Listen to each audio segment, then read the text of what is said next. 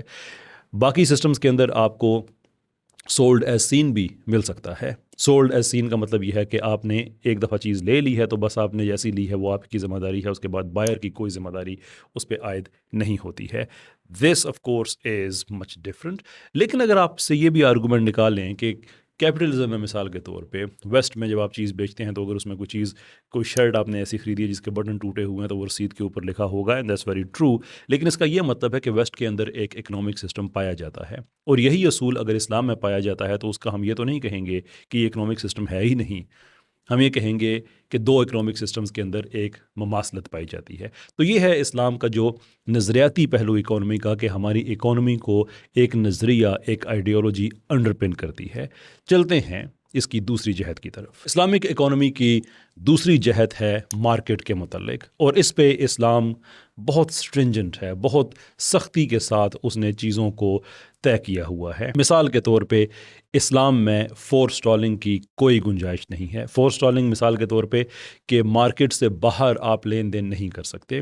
There is a market, اس کے اندر جو بھی آپ کا اناج ہے، غلہ ہے، ماڈرن دور کی چیزوں میں اگر آپ لے کے آ جائیں تو لیپ ٹاپس ہیں، موبائل فونز، کچھ بھی ہیں، ان کی خرید و فروخت بہرحال مارکیٹ کے اندر ہوگی، آپ مارکیٹ کے باہر نہیں کر سکتے۔ کیوں نہیں کر سکتے؟ وہ اس لیے نہیں کر سکتے کہ اگر پاورفل لوگ مارکیٹ سے پہلے ہی یا چیزوں کے مارکیٹ میں آنے سے پہلے ہی خرید لیں تو پھر منوپلی ساری ان کے پاس چلی جائے گی۔ اس کا مطلب یہ ہے کہ کمپٹیشن ختم ہوگا۔ کمپٹیشن مارکیٹ کے لیے بڑی اچھی بات ہے، اکانومی کے لیے بڑی اچھی بات ہے۔ ایک تو کمپٹیشن ختم ہو جائے گا، اسے منوپلی آ جائے گی۔ دوسرے یہ ہے کہ اسلام میں ایلینیبلٹی آف تھنگس کا کانسیپٹ بھی پایا جاتا ہے، کہ وہ لوگ جو کسی بھی چیز کے معاملے میں بہترین ہیں وہ اس کو یوٹیلائز کریں، یعنی کہ زمین نکمے آدمی کے پاس نہیں ہونی چاہیے۔ ایسے ہی میرے پاس پیسہ ہے، میرے پاس کوئی پروڈکٹ مارکیٹ میں آتا ہے، میں مارکیٹ سے باہر اس کو لے لیتا ہوں، میرے پاس پیسہ ہے لیکن شاید میرے پاس اس چیز کے بارے میں زیادہ نالج نہیں ہے، میرے پاس زیادہ سکل نہیں ہے، تو میں صرف اس کو پیسے کے لیے میں بیچ دوں گا اور اس کے بعد اس میں فردر ڈیولپمنٹ نہیں ہو سکتی۔ جبکہ ایک ایسا آدمی جو اس چیز کو بہتر طور پہ جانتا ہے، جیسے موبائل فونز ہے مثال کے طور پہ، ایک آدمی جو موبائل فونز کو سمجھتا ہے، جب وہ اس کو خریدے گا اور مارکیٹ میں اوپنلی وہ بک رہی ہوگی تو وہ بہتر پوزیشن میں ہوگا کہ اگر اس میں کوئی پروسیس میں غلطی ہے، اس کی جو مجموعی طور پہ جو فنکشن ہے اس میں کوئی پرابلم ہے، تو وہ بہتر فیڈ بیک دے سکتا ہے۔ جبکہ میرے پاس پیسے تھے، میں نے مارکیٹ میں آنے سے پہلے ہی باہر سے خرید لیے، آگے بیچ دیے، تو میں کوئی ڈیولپمنٹ نہیں کر رہا، اس مارکیٹ کو، اس پرٹیکولر نیش کو میں انہانس نہیں کر رہا، اور اوبیسلی میں فور سٹال بھی کر لوں گا اس کو۔ تو اسلام میں اس چیز کو حرام قرار دیا کہ آپ یہ نہیں کر سکتے، جو بھی خرید و فروخت ہوگی وہ مارکیٹ کے اندر ہوگی تاکہ چیزیں ٹرانسپیرنٹ طریقے کے ساتھ آگے بڑھ سکیں۔ اس کے ساتھ ساتھ مارکیٹ میں اگر کوئی تاجر ایسے ہوں جو منوپلی کرنے کے ساتھ ساتھ انڈیویجول چیزیں جو بیچ رہے ہیں اس کے اندر کوئی گڑبڑ کر سکیں، یا اپنی مرضی کی پرائسز ایسی کر سکیں جو ان نیچرل ہوں، یا پرائسز پہ کنٹرول کرنے کی کوشش کریں، تو اس کے لیے اسلام نے ایک لیگل میکنزم دیا جس کو حسبہ میکنزم یا قضاء الحسبہ کہا جاتا ہے، کہ ایک آفس ہے جو ان چیزوں پہ نظر رکھے۔ ناؤ اس ڈپارٹمنٹ کا یہ کام نہیں ہے کہ یہ قیمتیں طے کرے، بلکہ اس ڈپارٹمنٹ کا کام ہے کہ وہ محرکات جن سے آپ قیمتیں فکس کر سکتے ہیں ان محرکات کو آپ روکیں۔ نا کیپٹلزم سے اگر اس چیز کو ہم سمجھیں تو زیادہ بہتر طریقے سے ہمیں یہ بات سمجھ آئے گی۔ کیپٹلزم میں ایک چیز ہوتی ہے جسے کہا جاتا ہے پرائس پریڈیٹنگ۔ پرائس پریڈیٹنگ اس کو ایک ڈارک سائیڈ آف کیپٹلزم بھی کہا جاتا ہے۔ اسے کوپٹیشن جیسے بڑے اچھے نام بھی یوفیمزم کے طور پہ دیے جاتے ہیں۔ یہ کیا ہوتا ہے؟ ویل اس کو سمجھنے کے لیے آپ دو چیزوں کا آپس میں کمپیریزن کریں۔ ایک کوئی ایسی چیز ہے جو بہت وافر تعداد میں اویلیبل ہے، تو اس پہ آپ قیمت فکس نہیں کر سکتے، اس لیے کہ اس کے بیچنے والے بہت سے ہیں۔ جیسے مثال کے طور پہ آپ نے پینسل لینی ہے تو آپ نے کسی دکان سے لینی ہے، کارنر شاپ سے لینی ہے، تو کریانے کی دکانیں اور اسٹیشنری کی دکانیں پورے ملک میں بکھری پڑی ہوئی ہیں۔ آپ کو ایک جگہ سے مہنگی لگتی ہے، آپ دوسری جگہ سے جا کے لے لیں، کوئی مسئلہ نہیں ہے۔ لیکن کچھ سروسز، کچھ کموڈٹیز ایسی ہوتی ہیں کہ جن کو بیچنے والے بڑے کم لوگ ہوتے ہیں، جیسے پیٹرول ہے مثال کے طور پہ، یا گیس ہے مثال کے طور پہ، یا انشورنس ہے ایز اے فائنینشیل پروڈکٹ مثال کے طور پہ، جن کے پرووائڈرز کم ہیں۔ تو اگرچہ کیپٹلزم یہ کہتا ہے کہ جب آپ لیزے ہاتھ اٹھا دیں، وچ مینس کہ اکانومی کو آپ فری کر دیں، گورنمنٹ کی ریگولیشن نہ ہو، تو اس کا فائدہ یہ ہوگا کہ سروس پرووائڈرز اور مینوفیکچررز ایک دوسرے کے ساتھ مقابلہ کریں گے، جس کا براہ راست فائدہ مارکیٹ کو اس طرح سے ہوگا کہ چیزوں کی کوالٹی بڑھے گی اور قیمتیں کم ہوں گی، کیونکہ ہر پروڈیوسر یہ چاہے گا کہ وہ بہتر کوالٹی کی چیز بنائے کہ وہ لوگ لیں، اور اوبویسلی لوگوں کے لینے کے لیے ضروری ہے وہ سستی ہوں، تو ان کا آپس میں جو کمپٹیشن ہے اس سے فائدہ مارکیٹ کو ہوگا۔ It's a very good idea. لیکن کیا کریں گے اس وقت جب پرووائڈر کم ہیں اور یوزرز زیادہ ہیں، اور وہ آپس میں طے کر لیں، جیسے میں نے عرض کی کہ پیٹرول ہے یا گیس ہے یا اس طرح کی چیزیں ہیں جس کے پرووائڈرز کم ہیں، کہ وہ آپس میں طے کر لیں کہ ہم نے اس سے کم میں چیز نہیں بیچنی ہے، اس وقت مسئلہ ہو جاتا ہے۔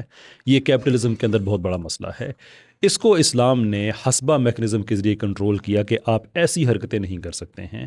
کوئی گورنمنٹ آگے، یعنی کہ مارکیٹ فری کا مطلب ہے مارکیٹ فری ہوگی، نہ گورنمنٹ آ کے اس پہ پرائس فکس کرے گی، نہ ہی کسی کو مونوپلی کرنے کی اجازت دی جائے گی۔ چلتے ہیں تیسری جہت کی طرف۔ تیسری جہت ہے اسلام کی کہ سرمایہ کا استعمال کیسے ہوگا، یعنی کہ یوز آف کیپٹل کی کیا ٹرمز اینڈ کنڈیشنز ہیں، وہ کس طرح سے ہوگا۔ ایک چیز قرآن نے بڑی واضح کی ہے کہ مال و دولت مخصوص لوگوں میں، جو امیر لوگ ہیں ان کے اندر سرکولیٹ نہیں کرنا چاہیے، بلکہ یہ فریلی وائڈر سیکٹر جو ہے اس کے اندر یہ سرکولیٹ کرنا چاہیے۔ That's number one.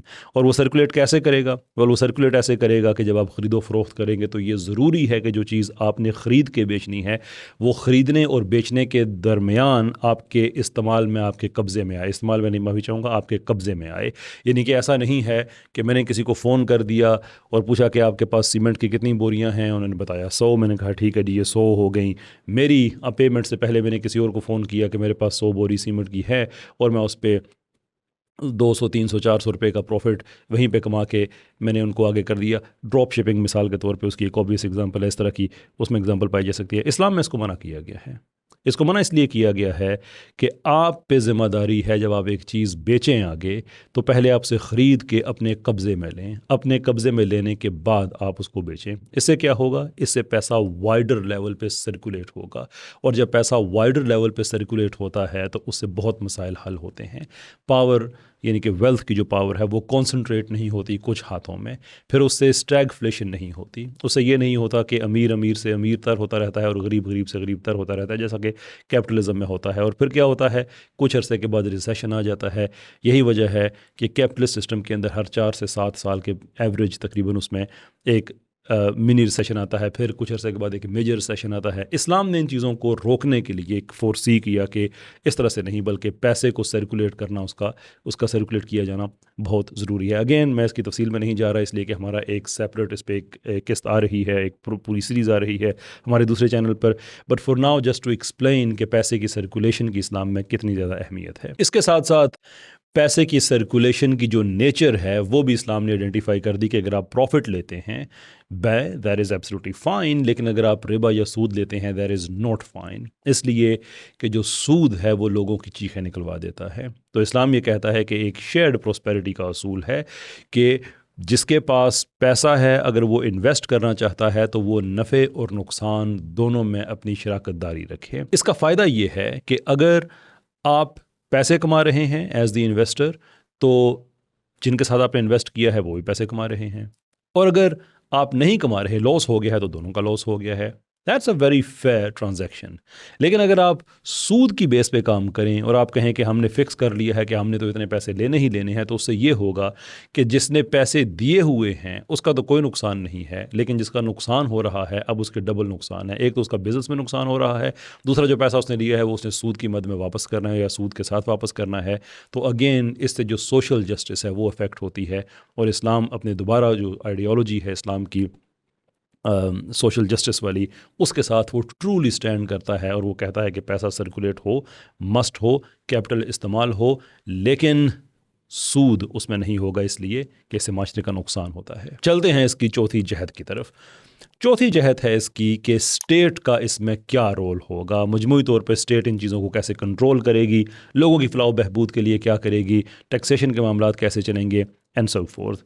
دیکھیے اسلام میں جو زکوٰۃ ہیں, صدقات ہیں, ان کی بڑی اہمیت ہے, اور اتنی زیادہ اہمیت ہے ان کی کہ اب تو ویسٹ میں بھی جو کیپٹلزم کا کولیپس آ رہا ہے, تو ویسٹ کے اندر بھی یہ چیزیں آہستہ آہستہ آنا شروع ہو گئے ہیں کہ کیا ہمیں اسلامک اکنامک سسٹم کی طرف جانا چاہیے. یورو نیوز نے ایک بڑا زبردست آرٹیکل لکھا ہے, آپ کو اپنی اسکرین پہ وہ نظر آ رہا ہوگا, اس کا اسنیپ شاٹ. بٹ اسلام صرف یہ نہیں کہتا کہ آپ زکوٰۃ اور صدقات پہ ملک کو چلائیں, بلکہ اسلام یہ کہتا ہے, قرآن یہ کہتا ہے کہ اس نے تقریباً 8 کے لگ بھگ کیٹیگریز بتا دی ہیں کہ اسٹیٹ جب پیسہ اکٹھا کرے گی تو وہ پیسہ کہاں کہاں لگائے گی. نہیں کہ اس پہ قرآن بڑا واضح ہے. اگین میں ہر چیز کی ٹیکنیکل ڈیٹیل میں نہیں جا رہا, میں صرف بتا رہا ہوں کہ اسلام کے جو اکانومی ہے اس کے خد و خال کیا ہیں, تاکہ ڈاکٹر صاحب کی غلط فہمی دور ہو جائے کہ ایسا کہیں ہے نہیں. تو قرآن نے مختلف کیٹیگریز بتا دی ہیں کہ آپ نے یہ پیسہ کہاں کہاں لگانا ہے. اس کے اندر ڈیولپمنٹ ہے, انفراسٹرکچر ہے, غریب کی مدد ہے, اسکالرشپس لوگوں کو دینی ہیں, وظائف, اور یہ ساری کی ساری چیزیں اس کے اندر آ جاتی ہیں. اس کے ساتھ ساتھ لینڈ ٹیکسز ہیں, اور لینڈ ٹیکسز میں اسلام بڑی تفصیل کے ساتھ بڑی گہرائی میں جاتا ہے کہ جو آپ وہاں پہ ٹیکس پے کر رہے ہیں اس کے اندر آپ نے جو پانی استعمال کیا ہے, کیا اس پانی کو آپ نے مفت میں یوز کیا یا اس پانی کے اوپر آپ کا خرچہ آیا. تو اس کی کیٹیگریز بھی علیحدہ علیحدہ سے ہیں. جو منافع کمایا گیا بعد میں, اس منافع میں بھلے آپ کا نقصان ہی ہو گیا, اور اگرچہ اس کے اندر یہ شیئرڈ پراسپیرٹی کا کانسیپٹ موجود ہے جو میں پچھلے جہت میں بتا رہا تھا, لیکن اگر اس کے اندر تنخواہیں ہیں تو تنخواہیں کسی کی متاثر نہیں ہوں گی, وہ اپنی جگہ پہ فکس رہیں گی. تو اسلام اتنی نٹی گریٹی پہ ڈیٹیل پہ آیا ہے کہ یہ ساری چیزیں اسلامک اکانومی کے اندر اس طرح سے چلیں گی. پھر ایک اور چیز کہ اسلام چونکہ مارکیٹ کے اندر منوپلی کو ایکسیپٹ نہیں کرتا, تو وہ وائڈر سوسائٹی کے اندر بھی منوپلی کو وہ ایکسیپٹ نہیں کرتا. مثال کے طور پہ اسلام میں نیچرل ریسورسز پہ کوئی منوپلی نہیں کی جا سکتی.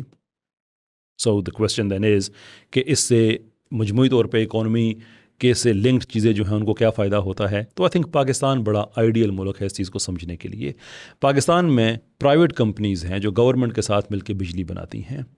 اب جو بھی ریسورسز وہ یوز کریں, وہ پانی سے بجلی بنائیں, وہ ہوا سے بجلی بنائیں, وہ آئل سے بجلی بنائیں, کسی بھی چیز سے بنائیں, وہ بہرحال نیچرل ریسورسز میں ہی آتا ہے. تو اس سے کیا ہوتا ہے, اس سے یہ ہوتا ہے کہ بجلی مہنگی بنتی ہے کیونکہ وہ گورنمنٹ پہ احسان نہیں کر رہے ہیں. ان کا ایک پروفٹ میکنگ آئیڈیا ہے کہ گورنمنٹ کو ہم نے اتنا چارج کرنا. یہی وجہ ہے کہ انہوں نے کیپیسٹی چارجز کی جو پروویژنس ہیں وہ اگریمنٹس میں لکھوائی ہوئی ہیں. کیپیسٹی چارجز کا مطلب یہ ہے کہ اگر ایک ادارہ ہے وہ مثال کے طور پہ 100 میگا واٹ بجلی بنا سکتا ہے اور اس نے اتنی کیپیسٹی وہاں پہ لگا دی ہے اور گورنمنٹ اسے 75 میگا واٹ لے رہی ہے, تو وہ پھر بھی ایڈیشنل 25 میگا واٹ کا چارج کرے گا. یعنی جو بجلی اس نے نہیں بنائی ہے وہ اس کا چارج کرے گا. یہیں پہ اگر اسلامک سسٹم ہوتا تو اسلام چونکہ نیچرل ریسورسز پہ منوپلی کو حرام قرار دیتا ہے, تو ہوتا یہ کہ اسٹیٹ کی ذمہ داری ہوتی کہ وہ گھر گھر بجلی پہنچائے, گیس پہنچائے, اور جو کاسٹ آف پروڈکشن ہے وہ لے. اس کے اوپر وہ کچھ ٹیکسز لگا سکتے ہیں, وہ اسٹیٹ کا حق ہوتا ہے, لیکن اس میں یہ نہ ہوتا کہ اوپر کی جو ایلیٹ بیٹھی ہوئی ہے وہ لاکھوں یونٹس فری یوز کر رہے ہوں اور جو نیچے عوام ہے ان کی چیخیں نکل رہی ہوں. تھوڑی سی بجلی استعمال کرنے کا کسی کا 50,000, کسی کا 60,000, کسی کا 2 لاکھ روپیہ بل آ رہا ہو. اسلامک اکانومی اگر آج پاکستان میں ہوتی تو کم سے کم یہ سارا کچھ نہ ہو رہا ہوتا. ایسے ہی لینڈ کی یعنی کہ زمین کی اسلامک اکانومی میں بہت زیادہ اہمیت ہے. وہ کہاں پہ قابل کاشت اراضی ہے, کون سی ایسی اراضی ہے جہاں پہ انفراسٹرکچر ڈیولپ کیا جا سکتا ہے, کون سی اراضی ایسی ہے جس میں سیلاب وغیرہ زیادہ آ سکتے ہیں. خشکی کہاں پہ ہے، تو آپ کو زمین کی کوانٹٹی اور کوالٹی دونوں چیزوں کا پتہ ہونا چاہیے۔